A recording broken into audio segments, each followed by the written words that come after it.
Taylor Swift horrified over tragic incident at Taylor-themed event.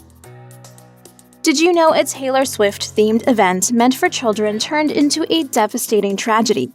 What was supposed to be a joyful dance and yoga workshop ended in horror when a knife attack left 3 young girls dead and several others critically injured. This shocking incident has left Taylor Swift herself completely horrified, and the community is in mourning. But how did such a fun event turn into a nightmare, and what's being done to bring justice and prevent future tragedies like this? Let's get into the details. The Taylor Swift-themed workshop was supposed to be a highlight for the kids' school vacation, tailored perfectly for children aged 6 to 11. 2 hours of yoga and dance, all set to Taylor's iconic hits led by enthusiastic instructors.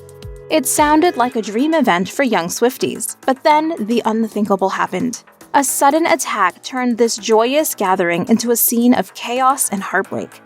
3 young lives were tragically cut short, and 9 others were injured in a stabbing spree at the school dance nestled in a picturesque seaside town. The police were quick to respond, reporting that among the injured, 5 children and 2 adults were critically wounded. The victims' names are now etched into the community's memory. Alice De Silva Aguilar, a bright 9-year-old, passed away early Tuesday. Elise Dot Stancombe, just 7, and B.B. King, only 6, died on Monday. The horror of that day is hard to imagine. Witnesses described the terrifying screams and the sight of children bloodied and frantic, running from the place that was supposed to be a sanctuary of fun and learning.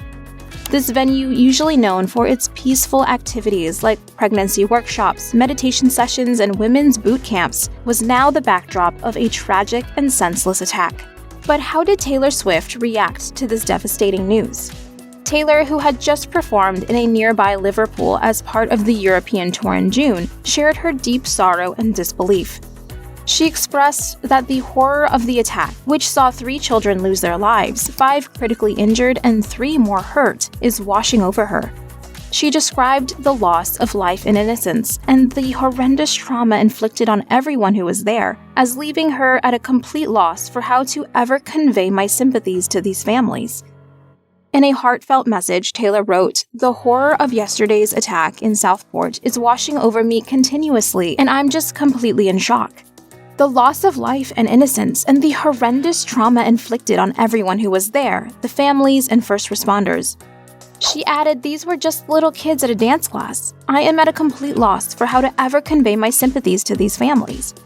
It's clear that Taylor is profoundly affected by this tragedy, and her words echo the sentiments of heartbreak and helplessness felt by many. In a heartwarming twist, Swift's UK fans, calling themselves Swifties for Southport, have stepped up in a big way. They launched an online fundraiser to support the families of the victims, and guess what? They raised over £100,000, $128,000, in just 24 hours. The organizers from the Taylor Swift UK and EU Facebook group announced that this impressive amount would be donated to the hospital's charity arm. In their statement, the group emphasized their mission to help raise money for families affected by the tragedy in Southport, and to cover funeral costs for the 2 young Swifties who tragically passed away. They assured that every single donation would go towards the hospital's charity, aiming to make a difference to those impacted in this time of great sadness. So how have other notable figures responded to this senseless violence?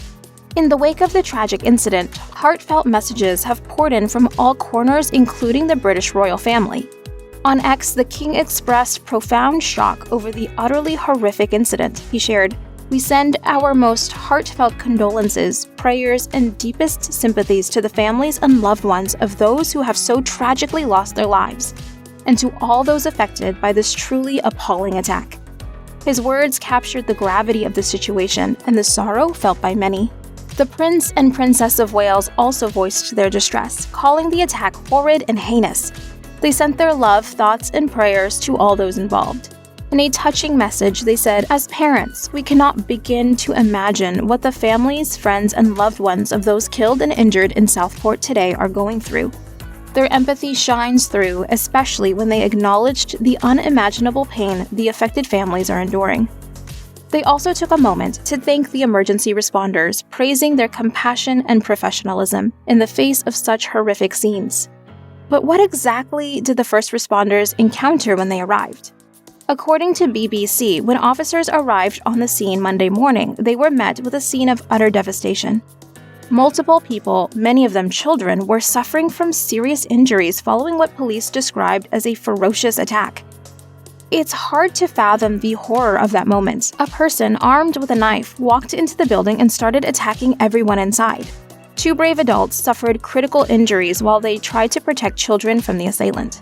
And as if this tragedy wasn't enough, things took an even darker turn on Tuesday, fueled by angry and false internet rumors. Far-right protesters clashed with police outside of Northwest England Mosque, near where the three girls were killed.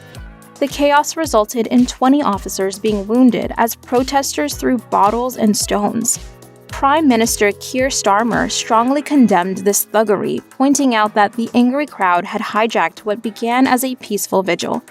Hundreds had gathered in the center of Southport to mourn the dead and seriously wounded, only for the event to be marred by violence.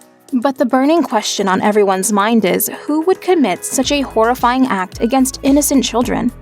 British police on Thursday charged a 17-year-old with murder after the brutal stabbing attack that left 3 little girls dead and several more fighting for their lives. This shocking development comes as the town of Southport, already reeling from the tragedy, now deals with the aftermath of far-right violence.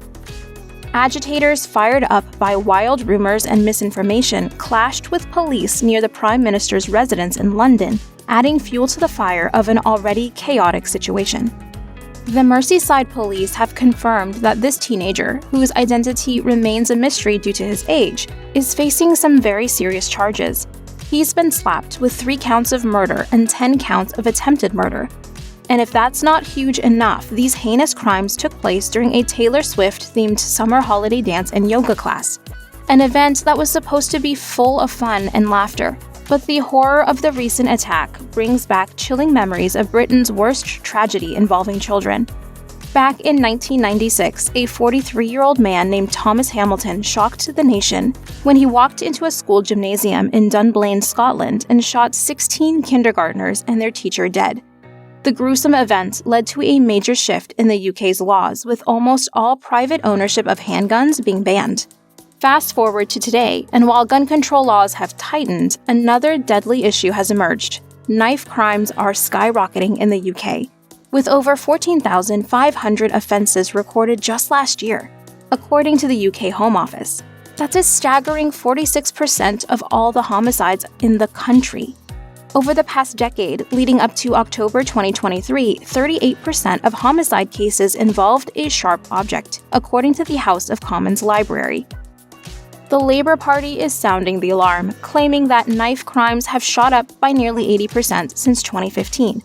While there was a brief dip during the COVID-19 pandemic, these crimes are on the rise again, sparking serious concerns. To tackle this alarming trend, English actor Idris Elba stepped into the spotlight in January with a public awareness campaign called Don't Stop Your Future, DSYF. He's calling for a ban on those terrifying zombie knives, large blades over 8 inches long, and machetes, along with better funding for youth services. Elba's campaign is especially relevant considering the nature of most armed crimes in the UK, which involve sharp objects rather than guns thanks to the country's strict regulations on gun ownership. To put things into perspective, in 2021, the United States saw 4.31 deaths from gun violence per 100,000 people, while the UK just had 0.013 per 100,000 people. According to the University of Washington's Institute for Health Metrics and Evaluation, the UK's National Crime Agency also highlighted that firearm crimes in the UK remain among the lowest globally. As the young suspect faces charges for this horrific attack, the question of justice looms large. How do you think justice can be served for these 3 innocent children and their families? Should the suspect face life imprisonment, or does this call for the death penalty? Share your thoughts in the comments below.